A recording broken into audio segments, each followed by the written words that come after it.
Del Padre, del Hijo y del Espíritu Santo. Amén. Rey del cielo consolador, Espíritu de verdad, tú que estás presente en todas partes y que llenas todo, tesoro de bien y donador de vida, ven y habita en nosotros. Purifícanos de toda mancha y salva nuestras almas, tú que eres bondad.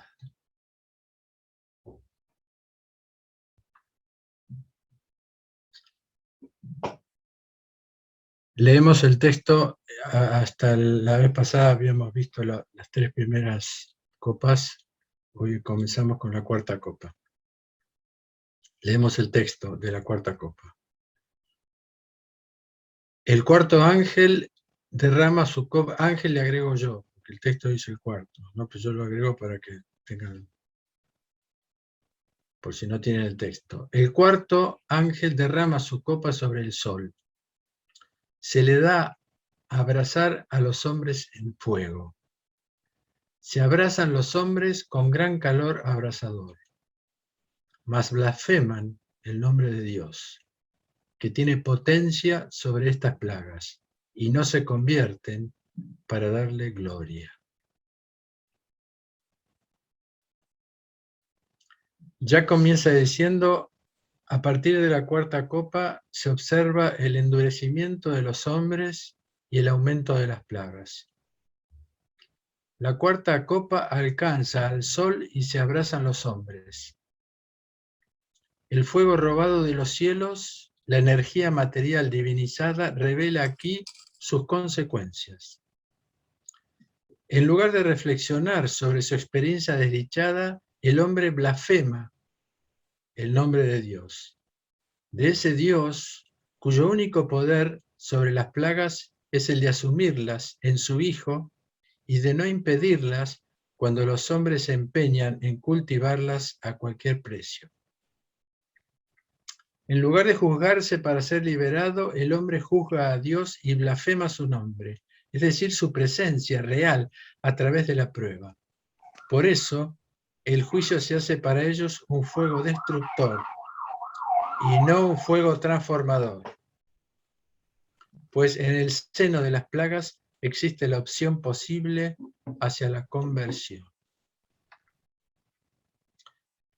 Esta plaga hace referencia a la séptima plaga sobre Egipto, en Éxodo 9, 13, 35. Abraza a los hombres este fuego enviado para su purificación. El Señor continúa buscando el arrepentimiento a través del despertar de la conciencia de las consecuencias de sus actos.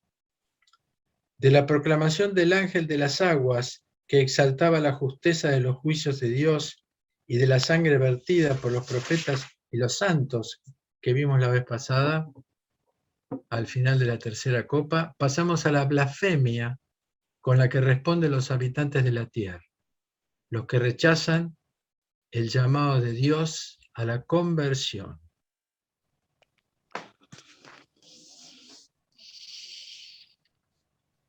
Este rechazo de la responsabilidad en el hombre es muy antiguo. Tiene su raíz en lo que llamó San Agustín el pecado original. ¿Recuerdan la dinámica de la caída? No voy a contar toda la historia. Eva, tentada por el maligno, desobedece la palabra de Dios de no comer del árbol del conocimiento de lo bueno y lo malo, comiendo el árbol. Cuando Dios se hace presente, ambos rechazan la responsabilidad de haber transgredido el mandamiento, echándose la culpa mutuamente. Y Adán termina recriminando a Dios. La mujer que tú me diste, ella me dio de comer del árbol. Es decir, que a pesar de los siglos y los siglos que han pasado, muchos seres humanos seguimos fieles a esa primera blasfemia.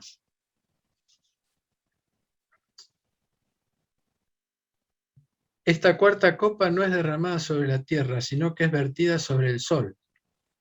Hay una similitud con la cuarta trompeta, pero aquí no se derrama sobre una tercera parte del sol, sino sobre la totalidad de la superficie.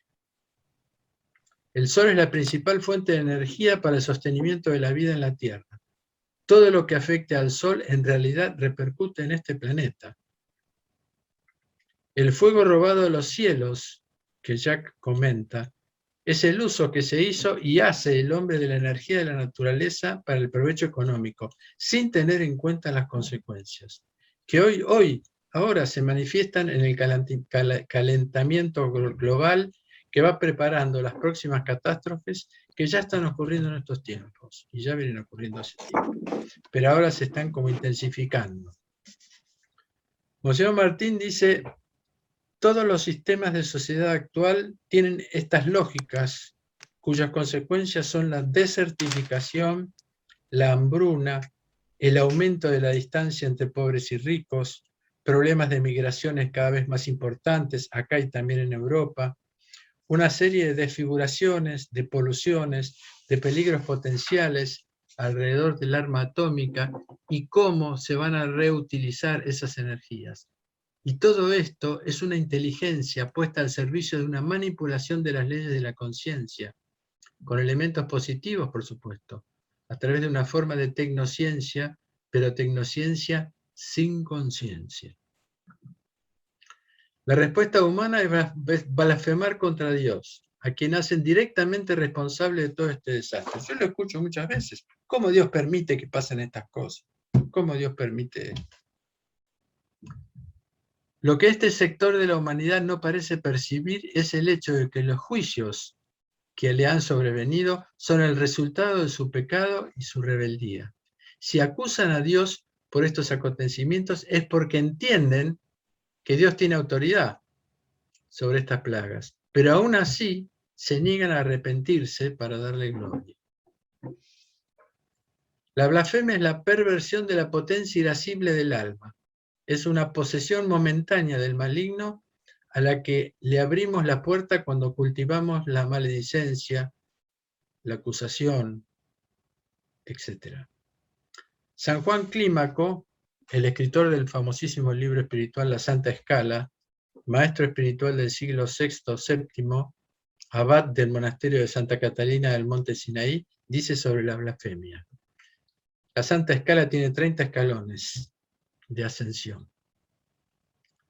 Quien se encuentra atormentado por el espíritu de blasfemia y quiere librarse de él, debe comprender que su alma no es la fuente de tales pensamientos, sino que provienen del demonio impuro que un día le dijo al Señor: todo esto te daré si postrándote me adoras. Así pues, llegando el momento, despreciémoslo y digámosle sin prestar ninguna atención a sus sugestiones: apártate, Satanás, porque está escrito: al Señor tu Dios adorarás y solo a Él darás culto. Quien quiere combatir de otra manera al demonio de la blasfemia se asemeja a un hombre que intenta retener un relámpago con las manos. En efecto, ¿cómo asir o contradecir o combatir lo que penetra violenta y repentinamente en el corazón como el viento más rápido que un relámpago profiere palabras y se desvanece inmediatamente?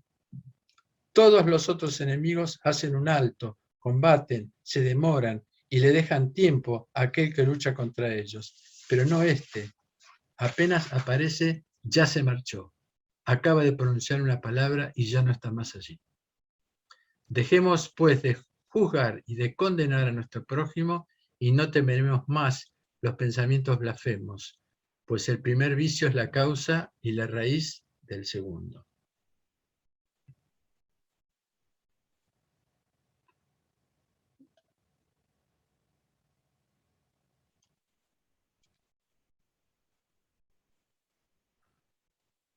La quinta copa. El quinto ángel derrama su copa sobre el trono de la bestia y queda su reino en tinieblas. Los hombres se muerden la lengua de dolor, blasfeman contra el Dios del cielo por sus dolores y sus úlceras, pero no se convierten de sus obras. Jack comenta: la quinta copa devela las tinieblas exteriores en las que se hunde el reino de la bestia.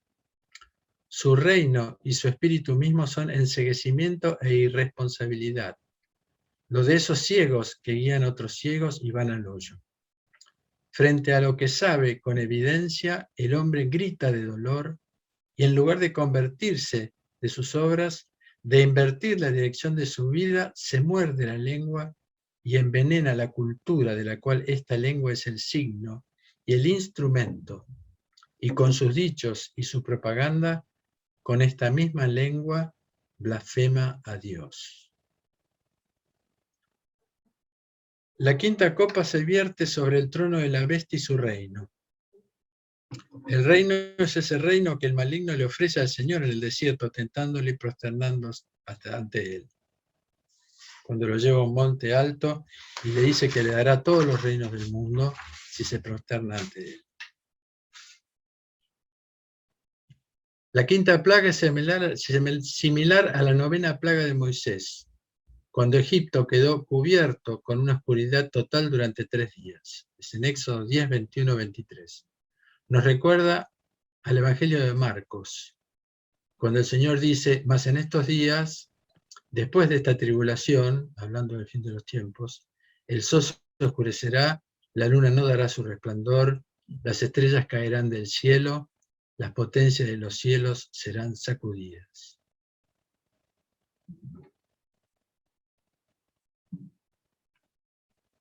Enrique, perdón. Sí, Una pregunta. No me queda claro qué es lo de se muerde la lengua el hombre. Ahora te va a quedar claro.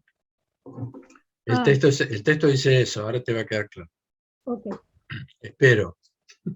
Sí. Durante la quinta plaga, el reino de la bestia será paralizado por una oscuridad densa e impenetrable, una consecuencia de justicia y de llamado a la conversión, para los que siguen rechazando al Cristo como la luz que se manifiesta en las tinieblas y las tinieblas no la captaron, como dice Juan en el prólogo de su Evangelio. El mundo ha rechazado al Señor y ahora tiene que resignarse a vivir en un reino cuya naturaleza es ser tinieblas, en el sentido más literal del vocablo. Estas tinieblas no pueden ser removidas, ni pueden ser calmadas las heridas de las úlceras. La ciencia y la técnica no serán suficientes.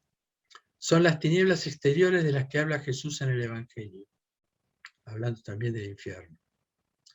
Pero la mayoría permanecerá ajena al reconocimiento de la intervención de Dios y totalmente ignorante del sentido de estas pruebas. Lo verán como una condena, despertando con mayor fuerza la blasfemia. Nosotros ahora, en nuestra alma, estamos viviendo en tinieblas. Jack hace una alusión muy interesante al acto de los hombres que se muerden la lengua y dice: se muerden la lengua y envenenan la cultura de la cual esta lengua es el signo y el instrumento.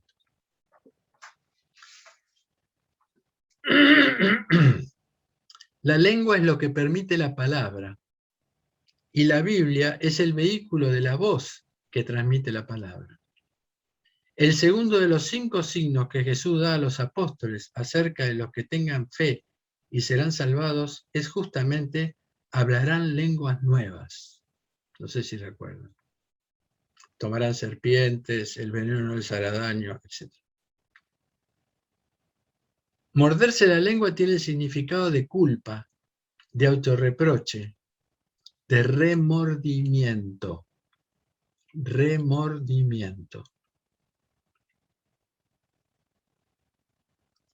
El libro de los Proverbios dice: la lengua falsa atormenta al que ha lastimado, y la boca lisonjera hace resbalar. Los dolores y las úlceras que ya fueron nombradas en la primera copa no son solamente heridas del cuerpo, tienen que ver también con los dolores y las úlceras del alma. La conciencia de los actos perversos de todo tipo generan culpa y remordimientos. Y es interesante que esta palabra tenga la raíz en el verbo morder. Esto nos está mostrando que los padecimientos de los hombres que se están relatando no son castigo de Dios, sino muchas veces de sí mismos. Porque la conciencia, nosotros nacemos con la conciencia, Dios nos puso esa conciencia, hay un tratado sobre la conciencia en la Iglesia griega. que habla de esto, yo algo creo que dije en algún momento, es la voz de Dios en el interior nuestro que nos dice esto está bien y esto no está bien. Únicamente si tapamos y negamos la conciencia, eso va a pasar al subconsciente. Y es lo que nosotros llamamos subconsciente, en el cual tapamos, pero no dejamos, a través de los actos, el subconsciente nos lleva esa culpa, ese remordimiento al consciente y repetimos los mismos actos. La compulsión de repetición o la repetición de los mismos actos que nosotros cometemos, que lo dice la psicología, pero que no lo descubrió la psicología.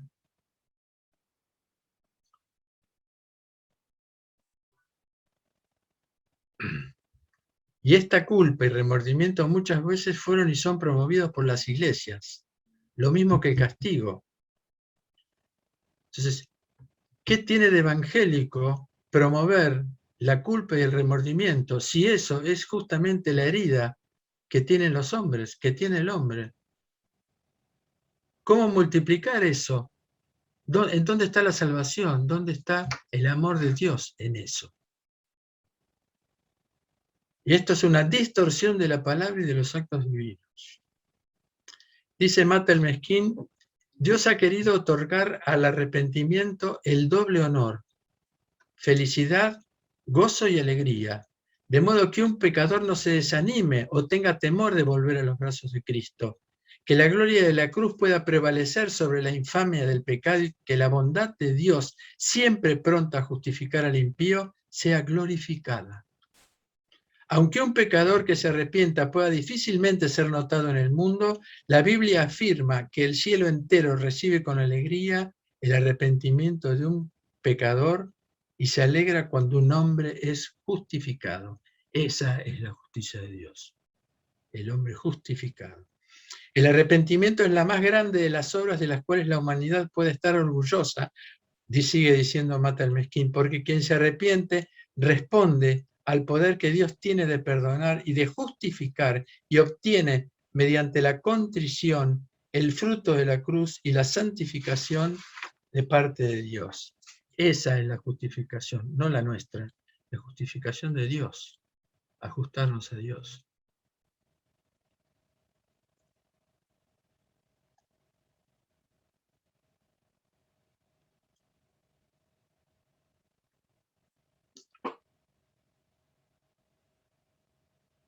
La sexta copa. El sexto ángel derrama su copa sobre el gran río Éufrates, y sus aguas se secan para preparar el camino de los reyes de Oriente. Y veo de la boca del dragón y de la boca del falso profeta salen 3 espíritus inmundos, como ranas. Sí, son espíritus de demonios y hacen signos y van donde los reyes de toda la tierra, para reunirlos para la guerra del gran día del Dios Sabaoth. He aquí vengo como ladrón, venturoso el que vela y guarda sus vestidos, para no andar desnudo y dejar ver su vergüenza. Los reúnen en un lugar llamado en hebreo Har Megiddo, es decir, Armagedón.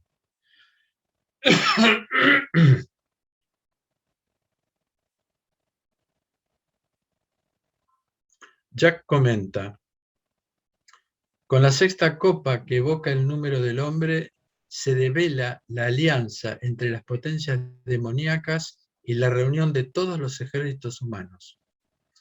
Por primera vez que se llama por su nombre a la bestia, es la primera vez que se llama por su nombre a la bestia esclava de la primera bestia, la bestia de la propaganda religiosa. Y este nombre es falso profeta. Se trata de la guerra última, universal, la que se llevará a destruir a todos los destructores de la tierra. Las potencias demoníacas y su triple espíritu engañador, político y religioso. Megiddo, lugar de la derrota del piadoso rey Josías ante el faraón Necó, que podemos leer en 2 Reyes 23-29, ha quedado siempre en la conciencia judía como un símbolo de desastre. Esa batalla perdida por el rey Josías, en la que murió, fue la puerta que abrió luego, un tiempo después, la destrucción de Judá. La sexta copa se derrama sobre el río Éufrates y las aguas se secan. Se facilita el camino de los reyes de Oriente para la guerra y la invasión para la gran guerra que buscará la destrucción definitiva del pueblo de Dios, el Armagedón.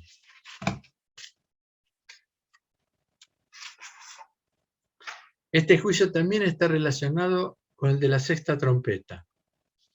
En esa ocasión, cuando la trompeta sonó, fueron soltados los 4 ángeles que estaban atados junto al gran río Éufrates, que una vez desatados mataron a la tercera parte de los hombres.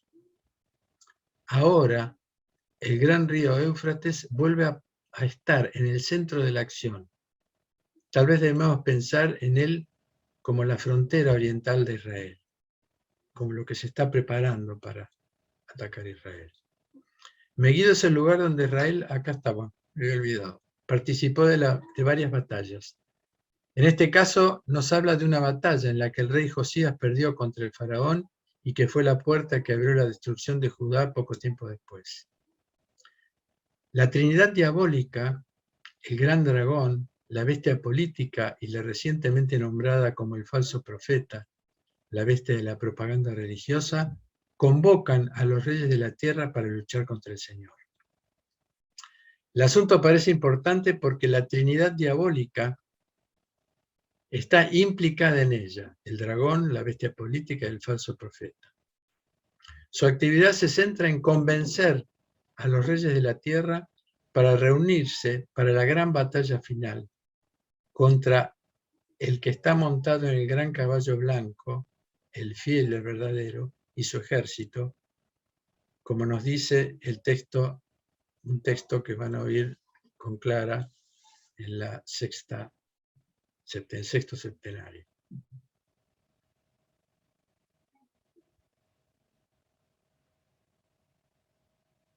Satanás con sus 2 bestias, expertas en política internacional y propaganda, no tendrá dificultades, y propaganda religiosa, no tendrá dificultades para convencer a los reyes de la tierra, tanto como para establecer una guerra política como una guerra religiosa, como hay en estos momentos.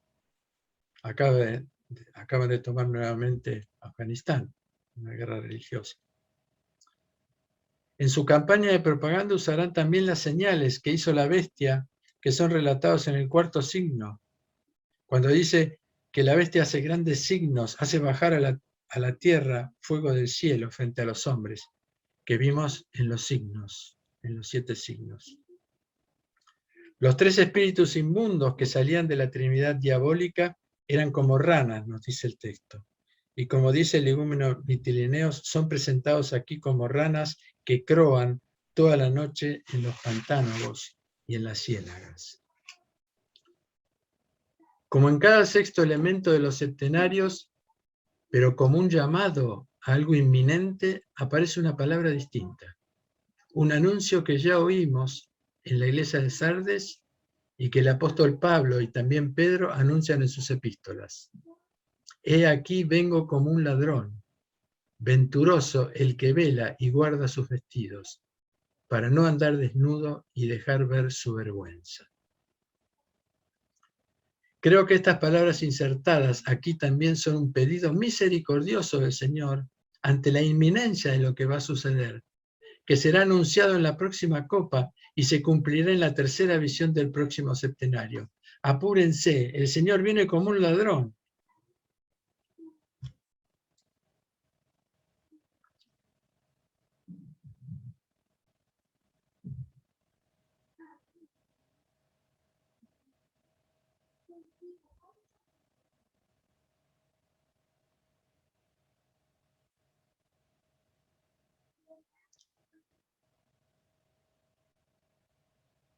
Creo que esto no lo pasé, ¿no?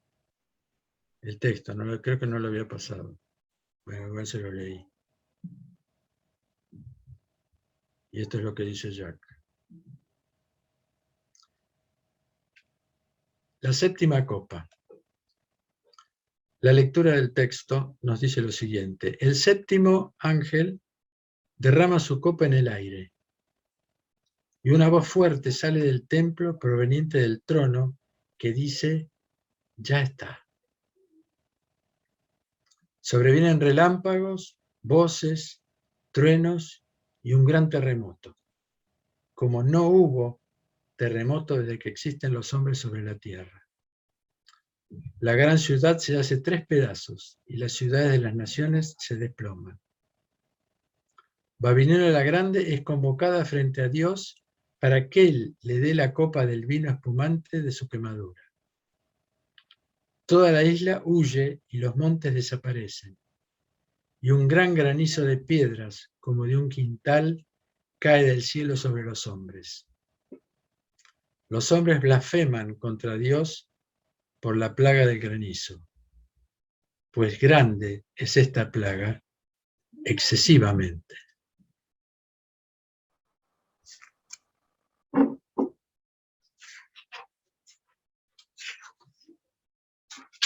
La 7ª copa se derrama en el aire.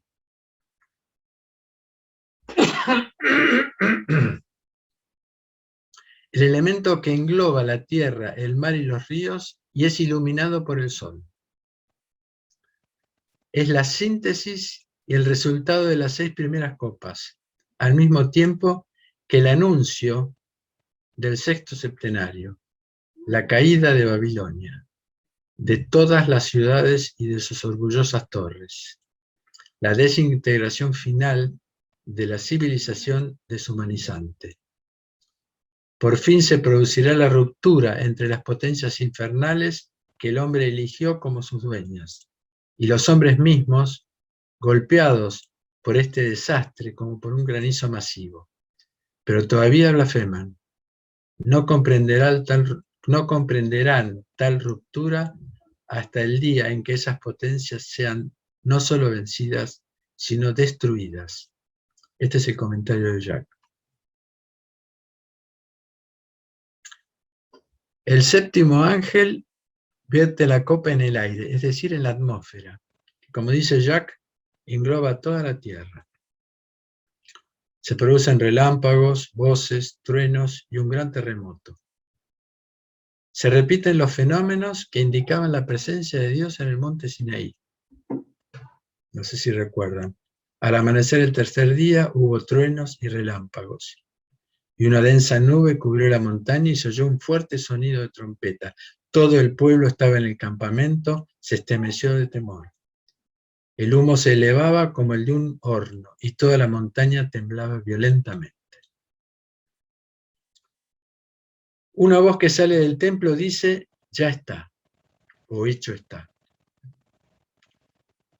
Para mí evocan las últimas palabras de Jesús, cuando dice en Juan 19:30, todo está cumplido. Es como si esta palabra de Dios hiciera una gran inclusión con este anuncio. Entonces es como si pudiéramos ver cómo se ilumina como una teofanía el sentido de la cruz del Señor. Porque ahora, y todo lo que significó la cruz del Señor, porque estamos muy cerca, después de este anuncio y la concreción, estamos muy cerca de la Nueva Jerusalén. Eso es el resultado de las últimas 6 copas, y al mismo tiempo nos está anunciando el próximo 6º septenario que confirmará lo que ahora se anuncia, la caída de Babilonia, que simboliza en el libro del Apocalipsis todas las construcciones sociales, políticas, económicas y religiosas cimentadas por el dragón, las 2 bestias y todos sus súbditos, los que siguieron. Será el fin de estas civilizaciones deshumanizantes, construidas orgullosamente, piedra sobre piedra, en la ausencia de Dios.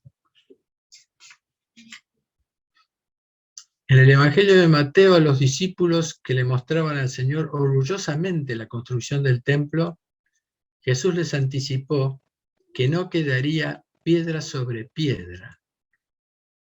Pero no estaba hablando solamente del templo.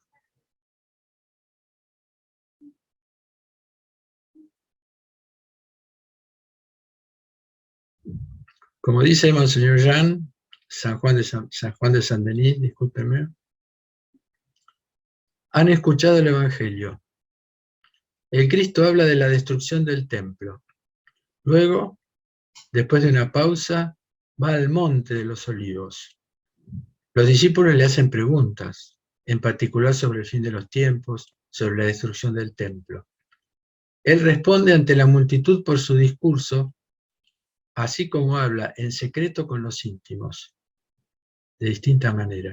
Distingue el hecho histórico del año 70, fecha de la destrucción del templo de Jerusalén, del segundo advenimiento, y muestra que en la destrucción del templo no habrá, habrá también una imagen universal.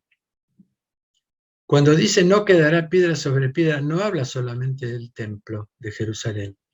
Quiere decir, no quedará piedra sobre piedra de la revelación cristiana. Progresivamente esa revelación será destruida de tal manera que al final de los tiempos poca gente comprenderá. Es el anuncio de la destrucción de la doctrina cristiana por una multitud de teorías, de hipótesis, de escuelas, de enseñanzas. Fuerte, ¿eh? Al final de esta séptima copa se anuncia el advenimiento de la última plaga, que es un granizo descrito de una manera diferente al resto de las plagas. Dice, pues grande es esta plaga. Esto que nos dice el Monseñor San Juan de San Denis, perdón, nos indica la responsabilidad que tenemos para sostener la revelación. Porque este es el peligro, lo que él nos está indicando, el peligro del fin de los tiempos. Es un granizo de piedras que, como detalle el texto, pesa 46 kilos cada una. Es un granizo fuerte. Un quintal, creo que dice el texto. Son 46 kilos cada piedra de granizo. Son las piedras que destruirán todas las construcciones de las que el Señor dijo, no quedará piedra sobre piedra. Pobre si hay algún arquitecto aquí. Es como si volviéramos al desierto, al éxodo del pueblo de Dios, donde Moisés le pregunta al Señor, ¿qué deberían hacer con un hombre que había blasfemado contra su nombre? Estamos hablando del principio del éxodo. Y el Señor le dice de manera muy fuerte, el que pronuncie una blasfemia contra el nombre del Señor será castigado con la muerte. Toda la comunidad deberá matarlo a pedradas, sea extranjero o nativo. Si pronuncia una blasfemia contra el nombre, será castigado con la muerte. Yo cuando oí esto, que es muy fuerte, ahora voy a hablar de esto, sentí como se estaban devolviendo las piedras. Desde el cielo se estaban devolviendo las piedras contra los blasfemos, ¿no es cierto? Pero no es una venganza. Muchos siglos han pasado desde aquel tiempo del Éxodo, de la severidad necesaria para humanizar a esta tribu salvaje, que era ese pueblo primitivo elegido por Dios, primitivo y salvaje. Pasamos a la revelación plena del amor de Dios en el tiempo de la encarnación. Son dos etapas, son dos formas de conversión. Lejos de ser un castigo, pero ya en la profecía ya Dios manifiesta a través de los profetas su amor. Pero también había que ser duro en ese momento, para doblegar la dura cerviz de ese pueblo que eran salvajes. Lejos de ser un castigo, los 7 sellos, las 7 trompetas y ahora las 7 copas fueron y siguen siendo los anuncios con intentos amorosos del Señor que busca el arrepentimiento, la conversión, para ofrecernos la gracia infinita, no suficientemente reconocida por nosotros, que es el perdón. No hablo del perdón otorgado como sacramento a los discípulos en su primera aparición de resucitado, aunque podríamos. Hablo del perdón pedido al Padre frente a los que estaban condenándolo. Perdona a los padres, no saben lo que hacen. A ese perdón me refiero. Es el último llamado a los que estaban torturando y a los que seguían ignorándolo en un estado de inconsciencia y locura colectiva. Por eso Martin Mesquín nos dice, sobre la cruz de Cristo fue herido en el costado para que corriera agua y sangre sobre todos aquellos que crean y vengan a Él. El agua para lavar la impureza del pecado y la sangre para eliminar su poder. Sin embargo, no confundamos el amor de Dios, su perdón, como un premio que eliminará el dolor y las pruebas que vienen y vendrán sobre el mundo. Fabrice Astag, filósofo y teólogo francés contemporáneo, lo dice muy claramente. El cristianismo no nos saca del drama, nos mete en él iluminándonos desde adentro. Dios viene a curarnos de nuestras heridas, también dice él en otro momento, para que seamos capaces de ser mártires para Él. La fe no es terapéutica. Siempre habrá cosas que van mal, porque siempre hay movimiento, drama y cruz. Todos beberemos de la copa de la responsabilidad y de la complicidad de la lenta devastación que se está extendiendo inexorablemente sobre todo este mundo creado por Dios, que ignora orgullosa y desagradecidamente a su Creador. Todos fuimos y somos y seremos en mayor o menor medida partícipes de esta caída, de este final. Por eso la copa que el Señor nos ofrece para beber no es la copa del inocente, Él es el único inocente, sino la copa del arrepentido. Es el único, Él, el único verdaderamente inocente. Y desde el lugar de su cruz vivificante e invencible puede nacer en nosotros un nuevo testimonio, que es mostrar la cruz como estandarte, que avanza sobre nuestras pequeñeces, como cantamos en la fiesta de la exaltación de la cruz, ofreciéndole a este mundo inquieto y desagradecido la fuente de la alegría del amor que da la vida por sus amigos y sus enemigos. Porque como dice Mata el Mesquín, si uno está en Cristo, puede vivir el sufrimiento al nivel del sufrimiento de Cristo, no como una consecuencia del pecado, sino como la participación en el sufrimiento del amor, del sacrificio de sí y de la redención. El dolor, cualquiera sea la forma que asuma, en Cristo se vuelve un don. Dad gracias al Señor por su amor en favor de los hombres.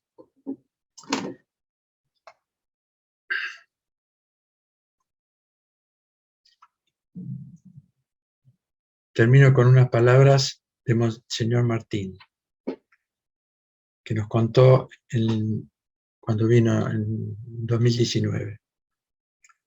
Un intérprete contemporáneo, psicoanalista, dice que el Apocalipsis va a desanudar poco a poco en varias etapas todo un mundo, que es un mundo desorganizado y caótico, donde se entremezclan las pasiones, los terrores, las pulsiones, todas las formas de avidez que participan hoy de esta sociedad mercantilizada, de la cual Babilonia es el símbolo, mercantilizada en el sexo, el dinero y el poder.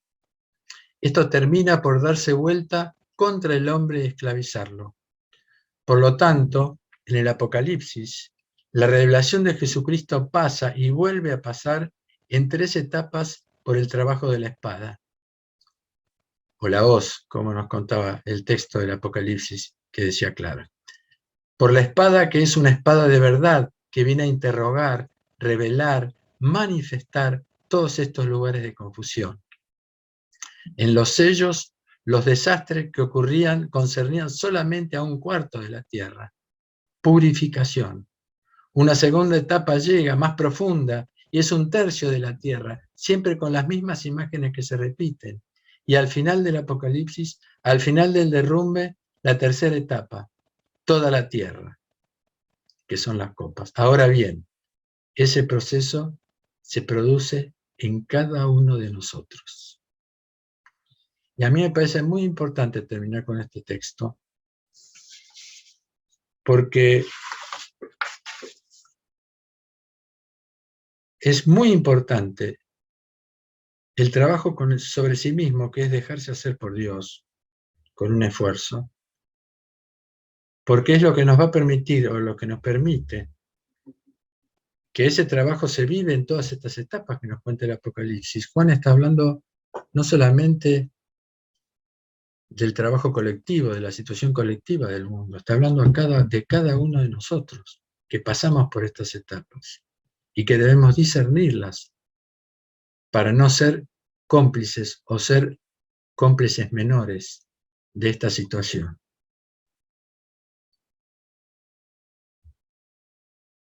Por eso me pareció muy importante terminar con este texto. Y para eso están los sacramentos de la Iglesia, está el sacramento del perdón, está la comunicación entre nosotros como hermanos, soportándonos. Porque si somos capaces de soportarnos, vamos a poder soportar las pruebas de las plagas.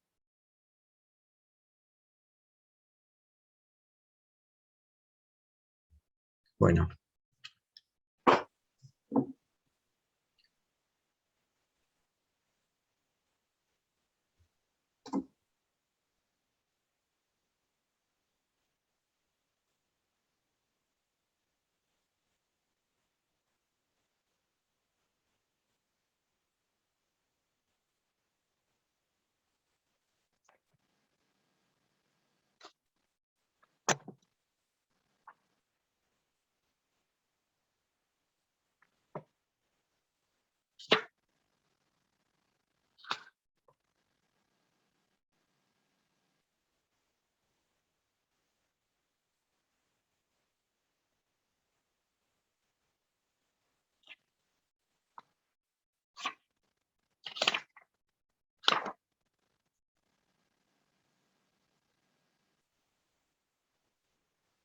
Enrique, en el libro también habla del trabajo personal para, diremos, salir de la irresponsabilidad con que vivimos. Y me pareció muy importante, no sé, desde mi punto de vista, ¿no? Es como que trabajar sobre sí mismo para purificarse y llegar ante Dios a las vestiduras de blanco, ¿no? Exactamente. Purificar a los sentimientos para poder unirse o identificarse con Él, ¿no? Exactamente. Pero eso nadie lo enfoca porque es muy trabajoso y doloroso el trabajar sobre sí mismo, no es fácil. Exactamente. Mejor denme una pastilla.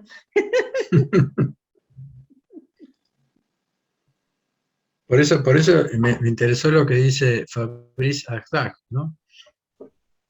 Que no se trata de, es decir, no se trata de que no nos duela, se trata de una purificación.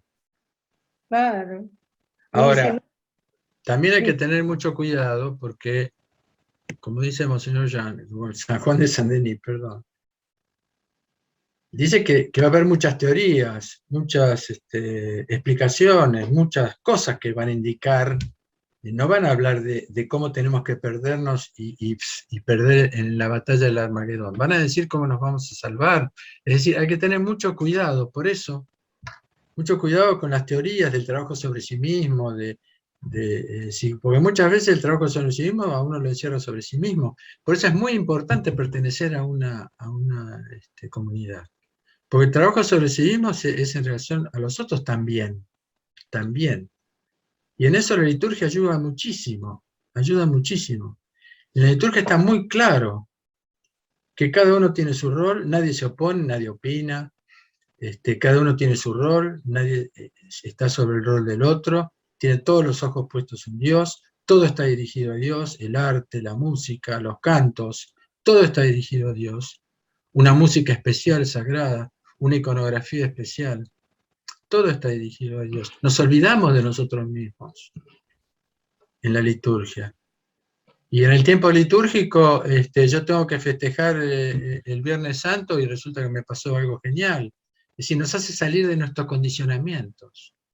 Por eso es muy importante, y las palabras que se escuchan en las liturgias, que son escritas por los padres de la Iglesia, donde hay un acuerdo en lo que dicen las palabras que oímos de los padres de la Iglesia. Es decir, y después los sacramentos, que son también una ayuda importante para la vida espiritual. La comunión es una energía para una renovación. Sí, sí, sí. A mí me gustó, viste, esta frase que dice, no es amor fácil, sino amor que exige del hombre un trabajo transformador, que le permite alcanzar en verdad la edad adulta del Cristo. Que ahí ya dejo de entender, ¿qué sería la edad adulta del Cristo? La edad en la que pasamos de ser necesitados a ser necesarios. Ajá. Bien, pero esto me pareció hermoso porque Sí. sin el trabajo personal y el esfuerzo personal no se logra nada.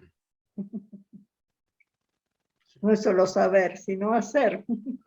Ahora, es verdad que es exigente el trabajo, pero bueno, la oferta es mucho mejor que una jubilación, Sí, seguro.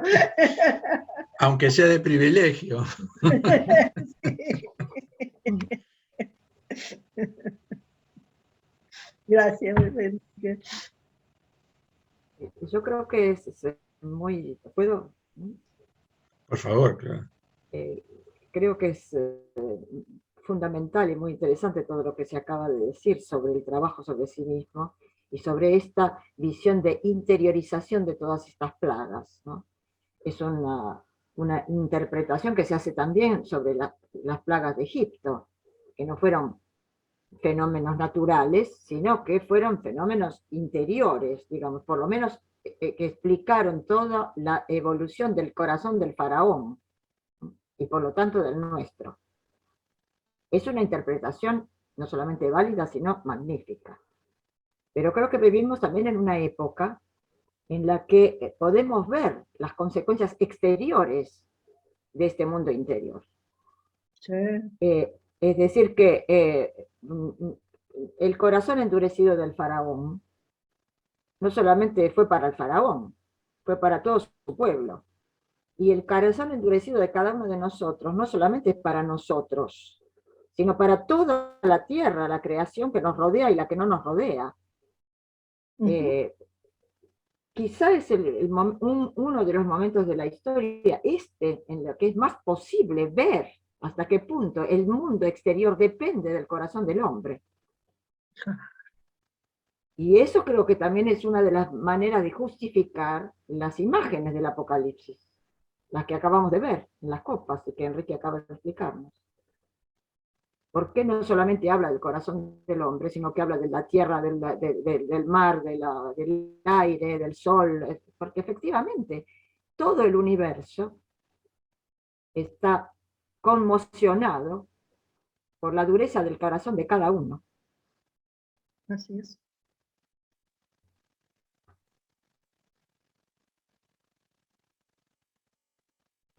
Exactamente, exactamente. Esa es la enseñanza de Jesús, aprender a amar. Sí, por eso me gustó a mí lo que propuso Monseñor Martín sobre pídanle a Jesús que les enseñe a amar como Dios nos ama.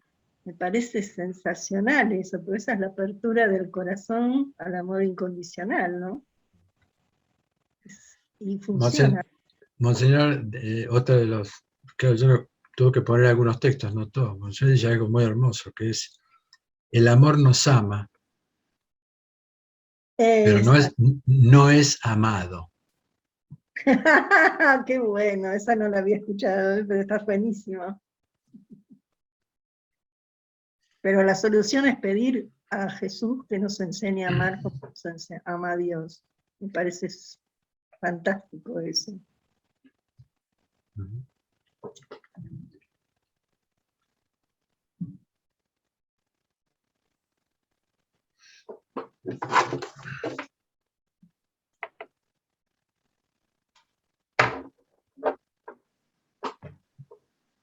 También creo que se puede poner de relieve aquí algunas de las cosas que nos dijo Mirta sobre cuando tuvimos esa charla tan apasionante, incluso sobre las miradas filosóficas sobre el mal.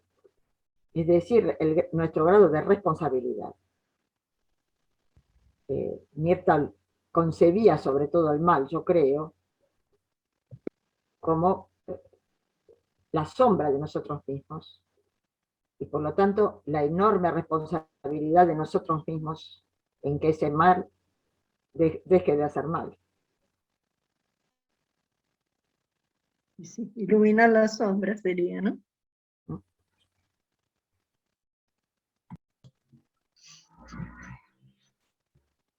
Sí, lo citaba Jung, me acuerdo, que habla de la sombra.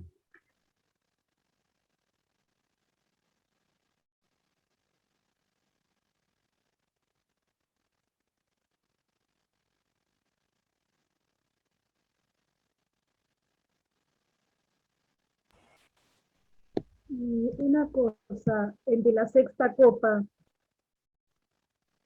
habla de las tres potencias demoníacas, y una de ellas es el poder religioso, y es demoníaco. Sí, es el falso profeta, es la bestia, de la propaganda religiosa. Cuando no es verdadera. Claro.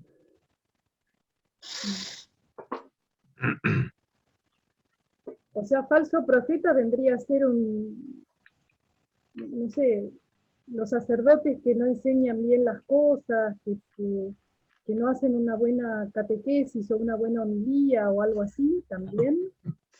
Bueno, esto es incluyendo a todos los sacerdotes, pero... No era la idea. Pero que un poco, es más que eso, digamos. Es decir, el falso profeta es el que prefiere palabras que son falsas, haciendo la traducción del significado de eso. Es decir, transmite una visión más personal que bíblica. Está lleno, es decir, en el mundo de las opiniones, como estamos nosotros ahora, que todos opinan, y uno cree que la interpretación bíblica es lo que yo me imagino, sí, esto debe ser esto, porque dice tal cosa, pues yo me imagino que es esto. La falsa profecía está en cada fiel también, que dice yo esto es decir, en esto estoy de acuerdo, en esto no estoy en desacuerdo y voy a hacer otra cosa. Todos somos falsos profetas, de alguna manera. ¿Quién hace completamente, digamos, la palabra divina? Es muy difícil. Están también, porque ahí en eso entra nuestras creencias, nuestras costumbres, la cultura, y es muy difícil desembarazarse de todo eso. También entra la religión en sí misma. Sí. Porque la religión, sí. La religión misma es una construcción humana. Es decir, que magnífica construcción, como pueden ser las lenguas, o como puede ser la cultura en general, también. Son magníficas construcciones humanas. La religión también lo es. Y la religión puede convertirse en instrumento de mentira. Correcto.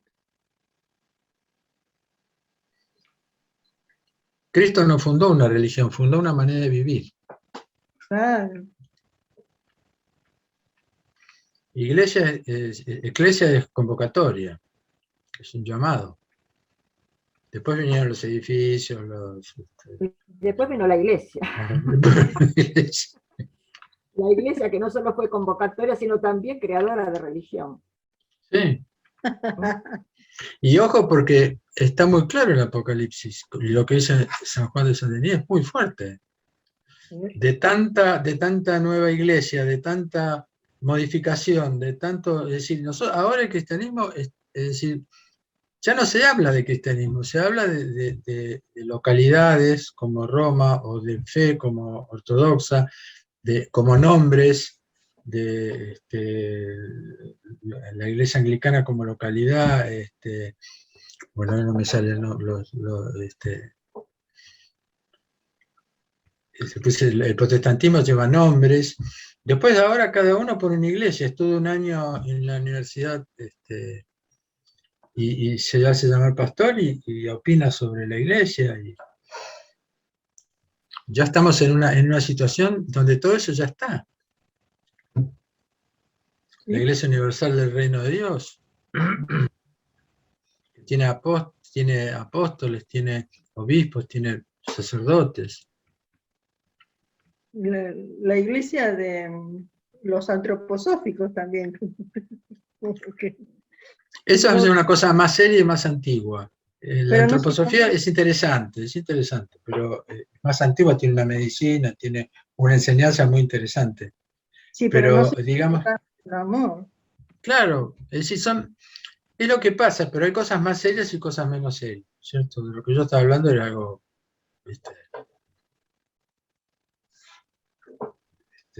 mucho más falso, ¿no es cierto? Lo que pasa es que, digamos, no sé si le pasa lo mismo al resto de los que estamos escuchando, pero viste, el triple espíritu destructores de la tierra y son el engañador, triple espíritu engañador, político y religioso. Es muy difícil vivir sin caer en esos dos. Nosotros vivimos, bueno, de hecho nosotros vivimos en polis, en ciudades, de ahí viene político, ¿no? Somos bastante políticos porque quien no tiene una política o un partido, y somos religiosos porque intentamos religarnos con Dios. Entonces, bueno, de ahí a decir que son espíritus engañadores es muy fuerte. No decimos que esos son espíritus engañadores. Lo dice el texto del... Claro, porque hay como una especie de ¿cómo te puedo decir? Como una especie de avance.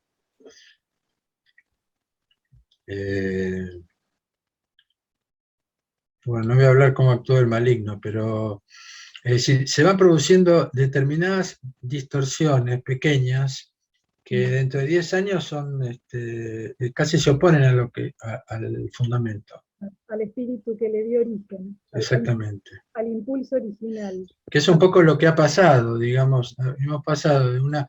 Recuerden que ya en el año 70 Jesús le dice a la iglesia de Éfeso, volvé a tu primer amor. En el año 70.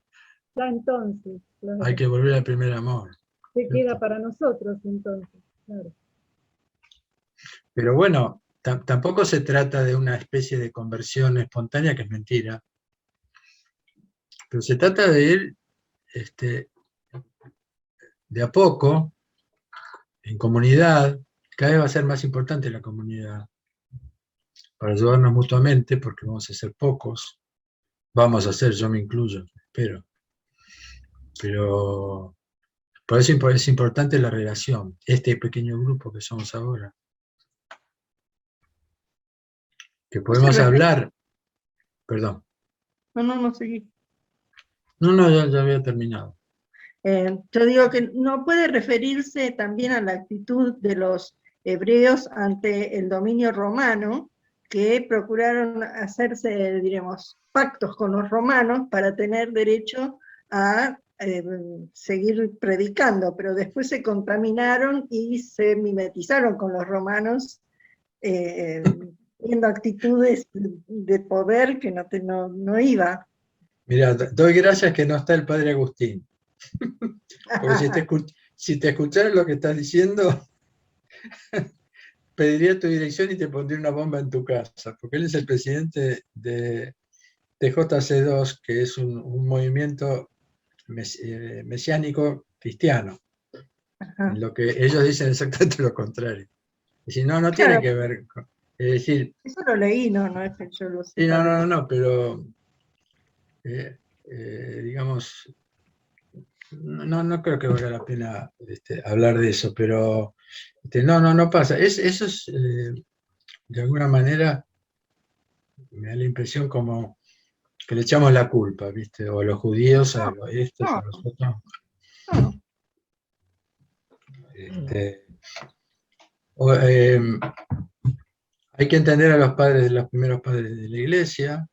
Algunos padres no hablaban bien de los judíos, pero claro, resulta que esos judíos los mandaban a matar. Pero ellos no hablaban del judaísmo, no, hablaban, es como ahora, la culpa no la tiene el cristianismo, la tienen los cristianos. Claro. ¿Me explico? Y Y es un además poco... la iglesia sigue haciendo lo mismo, el Vaticano Y se años después. la gente confunde el cristianismo con los cristianos, o con Roma, con la ortodoxia, con esto, con lo otro. El cristianismo está ahí, es la fuente.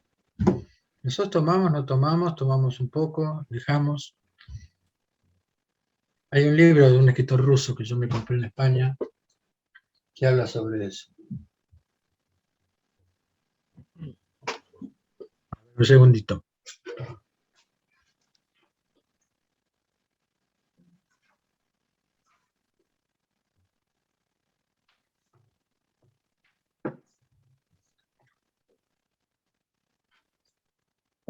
Berdiaev, Clara lo conoce. Creo que Monseñor San Juan Cenis también lo conoce. Es Sí, un teólogo y filósofo ruso, muy interesante, que se llama Contra la indignidad de los cristianos, donde él defiende justamente que no es el cristianismo, acuérdense que estaban siendo perseguidos en ese momento, ¿no?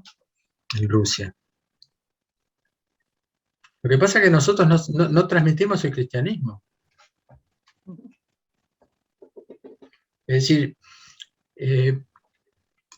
yo creo que uno de los modelos, por supuesto, el otro día yo pensaba cuando estaba haciendo la homilía de la Madre de Dios, lo que nos falta a nosotros es la concentración. Es decir, concentrarnos realmente en el camino, sobre todo en este momento que todo es dispersión. María se concentró desde el llamado del ángel y cada cosa que recibía, lo que es lo que más nos dice el texto, guardaba esas cosas en su corazón. Se vio del mundo, estuvo hasta los 15 años en el templo, salió y vivió el mundo junto con el hijo, pero ella, por eso no se sabe nada de ella, se sabe muy poco, porque no hablaba muy poco, lo que dijo impresionantemente fuerte, no hizo milagros, no hizo nada, y sin embargo la Virgen está por encima del mundo angélico. Hay un texto que dice que los ángeles reciben la luz de los ángeles, el mundo angélico recibe la luz de la Madre de Dios. Es decir, yo no hablo de esa concentración, pero hablo de tomarnos en serio el cristianismo, que sería un buen comienzo. Clara, habla vos, pues yo no quiero hablar más. Simplemente que creo que cristianismo es lo mismo que la vida de Cristo. Lo que tenemos que tomarnos en serio es vivir en Cristo. Los ismos son siempre dudosos. Cualquier ismo, incluso el cristianismo, puede ser dudoso, puede ser una construcción nuestra. La vida de Jesucristo es eso a lo que estamos llamados, a vivir con Él y en Él, a vivir en el Espíritu. Y como dice San Pablo, ya no soy yo el que vive, es Cristo el que vive en mí. Ojalá pudiéramos decir cada uno de nosotros eso. Eso es vivir realmente el cristianismo. Es vivir la vida de Jesús. Por supuesto en el Espíritu, no puede ser de otra manera. Es el Espíritu el que nos lleva hacia Él. Y los dos hacia el Padre. Exactamente. Y esa es la transformación, justamente. Sí.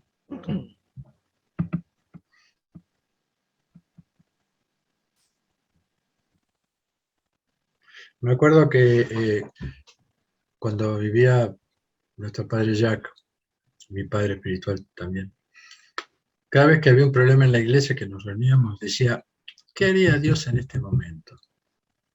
¿Qué piensa Dios y qué haría Dios en este momento?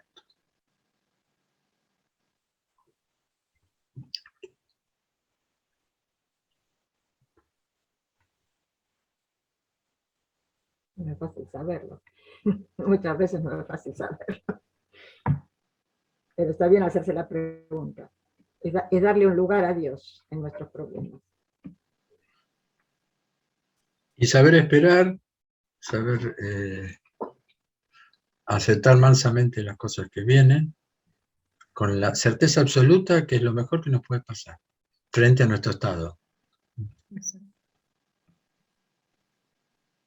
Eso ya es un trabajo considerable. Sí, sí.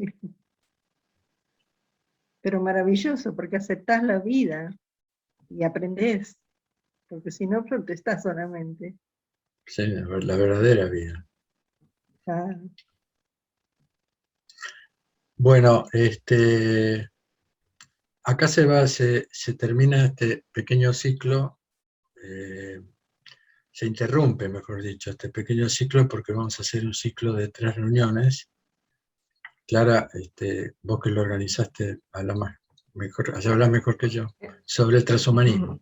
Bueno, ya ustedes lo saben porque han recibido seguramente las invitaciones a este próximo ciclo. En realidad este ciclo estaba pensado para el 2020. Y en el 2020, bueno, todavía no teníamos las posibilidades de hacerlo y lo suspendimos.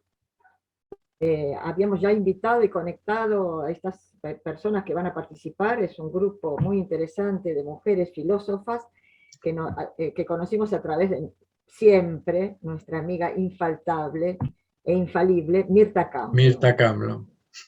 Es ella la que nos puso en contacto con estas personas que hace años están trabajando, o por lo menos 2 o 3 años, están trabajando sobre esta temática de esto que se llama transhumanismo.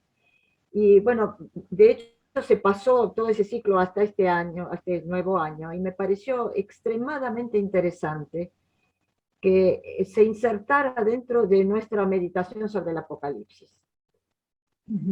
Porque bueno, ya sabrán ustedes qué es el transhumanismo cuando estén en el ciclo, pero es un signo de los tiempos, es un signo del mundo tecnológico en el que vivimos, y yo diría un movimiento filosófico y antropológico que de alguna manera es un desafío para nuestra fe cristiana. Son preguntas, son movimientos que nos hacen preguntas. Y las preguntas, en primer lugar, significan qué es lo que creemos nosotros realmente que somos, nosotros, seres humanos, y hasta qué punto traicionamos nuestra propia manera de pensar. Por lo tanto, creo que bastante movilizante saber qué nos hablan estos transhumanistas, a qué aspiran, qué quieren hacer de todos nosotros y qué están haciendo ya de todos nosotros a través de todo su poderío tecnológico y toda su ansia de transformación del ser humano a través de la tecnología. La última de las charlas va a estar a cargo del padre Pierre Colombani, del cual habló Estela hace un ratito, porque queríamos que hubiera una reflexión más específicamente teológica sobre el tema. Y creo que va a ser extremadamente interesante. El padre Colombani ya nos mandó su charla, estamos poniendo subtitulados, y por lo tanto va a ser también transmitida por Zoom, pero de manera un poco, digamos, a través de un video, Y creo que todo esto es un caldo muy importante para la reflexión del momento en que estamos viviendo. Hay temas que son más, estamos más sensibilizados hacia ciertos temas, como por ejemplo el cambio climático. Cada vez estamos más sensibilizados hacia eso porque vemos los desastres que se están produciendo. Y en nuestro medio intelectual y religioso es como que todavía no estamos muy sensibilizados hacia qué significa esto del transhumanismo. Por eso me parece importante y me parece muy interesante que esté dentro del Apocalipsis, no afuera, sino dentro. Es un signo de los tiempos, de nuestros tiempos. Los que quieran participar, entonces les ruego que algunos de ustedes ya lo han hecho, se han inscrito. Les agradezco mucho y bueno, y si lo pueden difundir a otros, gracias, porque creo que puede haber personas que no están dentro de nuestro grupo, pero que también pueden estar interesados en esto. Y que en principio nos vemos el jueves que viene, ya van a recibir el link para este nuevo ciclo de 3 charlas, después de lo cual retomaremos el Apocalipsis. El jueves 23 de septiembre retomamos el Apocalipsis. Genial. Bueno, muchas gracias. Gracias. Nos vemos. Gracias a todos. Gracias.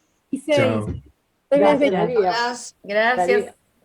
Gracias. Abrazo. Muchas gracias. Besos.